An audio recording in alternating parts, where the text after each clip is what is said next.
अस्सलाम वालेकुम वरहमतुल्लाहि वबरकातुह। आऊज़ु बिल्लाहि मिनश शैतानिर रजीम। बिस्मिल्लाहिर्रहमानिर्रहीम।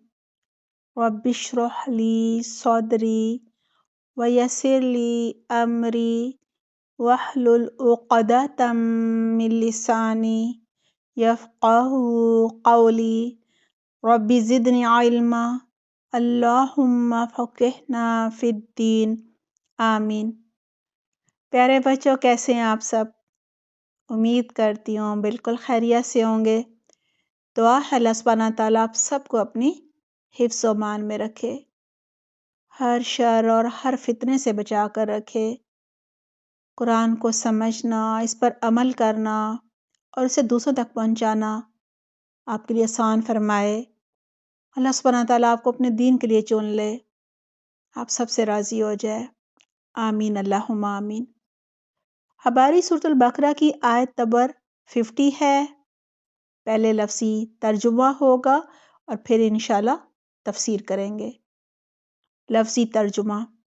व और इज़ जब, फ़रक़ना फाड़ा हमने, ना मैंने हमने, बिकुम तुम्हारे लिए, बी मैंने लिए या साथ और कुम मैंने तुम्हारे, अल बहरा समंदर को, फ़अनजयनाकुम फिर निजात दी हमने तुमको।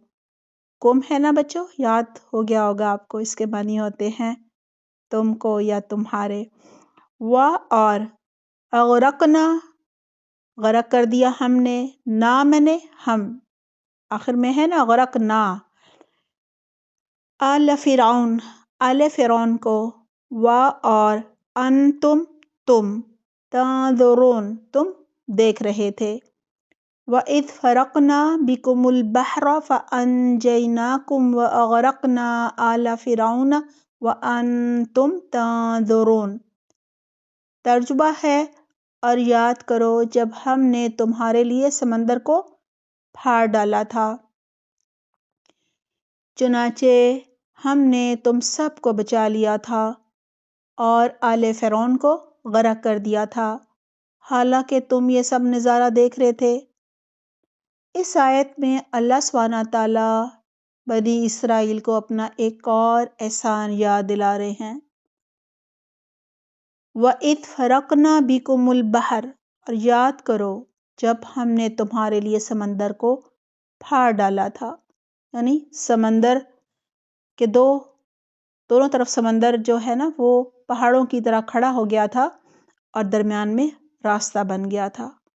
मूसा अलैहिस्सलाम को जब अल्लाह सुब्हानहू तआला ने बता दिया कि अब आले फ़िरऔन को डुबोने और हलाक करने का वक्त आ गया है, आगे आप जाके तफसील से पढ़ेंगे कि अल्लाह सुब्हानहू तआला ने कौमे फ़िरऔन पर बहुत सारे छोटे छोटे अज़ाब जो है वो नाजिल किए। कभी मेंढकों का, कभी सुसरियों का, कभी खून निकल आता था उनके खानों में से और हर जगह से, और हर दफ़ा वो कहते थे कि अब हम ईमान ले आएंगे, मूसा जाओ अपने रब से को ये अज़ाब टाल दे। और अल्लाह ताला अज़ाब टाल देते थे, लेकिन वो ईमान नहीं लाते थे। बार बार हक को सामने देख कर जब इनकार किया जाए तो फिर वो कौम हलाक कर दी जाती है। और जब भी अज़ाब आता है अल्लाह ताला का, अल्लाह सुब्हानहू तआला पहले ही अपने नबी को बता देते हैं कि अब तुमने हिजरत करनी है और जो ईमान ले आए हैं उनको लेकर यहाँ से निकल जाना है, और फिर अज़ाब आ जाता है। यहाँ भी कुछ ऐसा ही हुआ। आले फ़िरऔन को डुबोने और हलाक करने का अल्लाह ताला ने कहा वक्त आ गया है, ए मूसा अब तुम बनी इसराइल को लेकर फ़लस्तीन की तरफ हिजरत कर जाओ।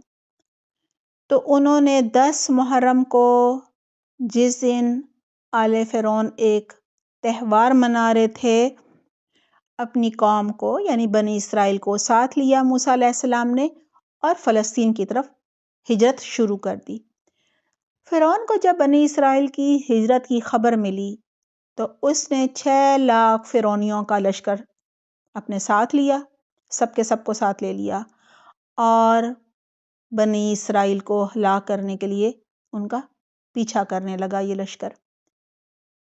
بنی اسرائیل نے جب دیکھا کہ آگے سمندر ہے، پیچھے فرعون کا لشکر ہے اور دائیں بائیں بلند و بالا پہاڑ ہیں، تو گھبرا گئے۔ کہا جاتا ہے یہ بحر قلزم تھا۔ موسیٰ علیہ السلام نے کہا فکر نہ کرو، اللہ ہماری مدد کرے گا۔ قوم کہنے لگی موسیٰ رب کی مدد کہاں ہے؟ ہم نہ آپ کو جھوٹا سمجھتے ہیں اور نہ ہی رب کو۔ 3 مرتبہ انہوں نے یہی کہا۔ اللہ سبحانہ تعالیٰ نے موسیٰ علیہ السلام کو وحی کی کہ اپنا عصا لاٹھی سمندر پر مارو۔ عصا مارتے ہی پانی نے راستہ بنا دیا۔ اس کو کہا گیا ہے سمندر کو اللہ تعالیٰ نے پھاڑ دیا اور پانی راستے کے دونوں طرف پہاڑوں کی طرح کھڑا ہو گیا۔ اللہ سبحانہ تعالیٰ فرما رہے ہیں اے نبی، ہم نے آپ کو اور بنی اسرائیل کو فَأَنْجَيْنَاكُمْ، ہم نے نجات دی۔ کس سے؟ فرعون سے اور اس کے لشکروں سے۔ موسیٰ علیہ السلام اور بنی اسرائیل اس راستے سے گزر گئے جو اللہ تعالیٰ نے ان کو عصا مارنے کو کہا موسیٰ علیہ السلام کو، اور راستہ بن گیا۔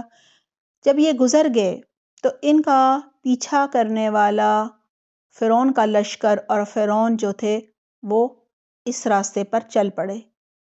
فرعون سب سے آگے تھا، ان کی رہنمائی کر رہا تھا اور سب اس کے پیچھے۔ جب فرعون کا سارا لشکر اس راستے میں داخل ہو گیا، یعنی دونوں طرف پانی کے پہاڑ تھے، تو اللہ سبحانہ تعالیٰ نے موسیٰ علیہ السلام کو دوبارہ پانی پر عصا مارنے کا کہا۔ اس وقت بنی اسرائیل سارے کے سارے سمندر پار کر چکے تھے۔ موسیٰ علیہ السلام نے عصا مارا، عصا مارتے ہی دونوں طرف جو پہاڑ کی طرح بلند پانی کھڑا ہوا تھا وہ آپس میں مل گیا۔ اب فرعون اور اس کا لشکر ڈوبنا شروع ہو گیا۔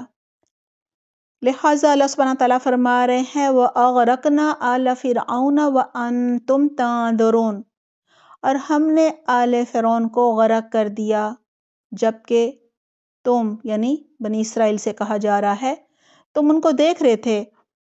اللہ سبحانہ تعالیٰ یہاں یہی فرما رہے ہیں کہ ہم تمہاری نظروں کے سامنے فرعون کو اور اس کے لشکر کو غرق کر رہے تھے۔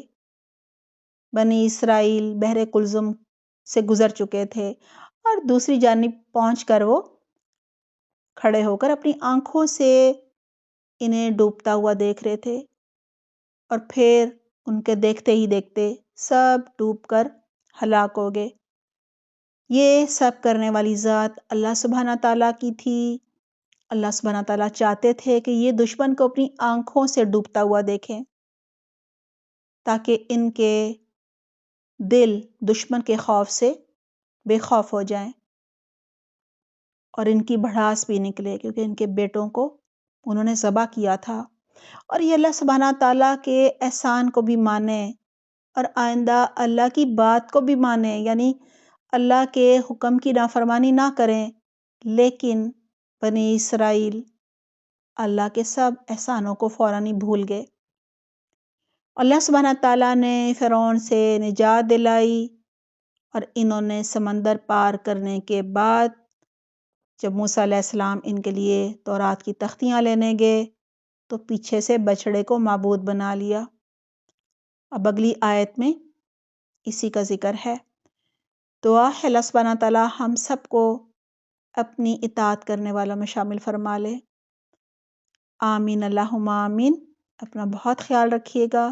سبحانک اللہم و بحمدک، نشہد ان لا الہ الا انت، نستغفرک و نتوب الیک۔ والسلام علیکم ورحمۃ اللہ وبرکاتہ۔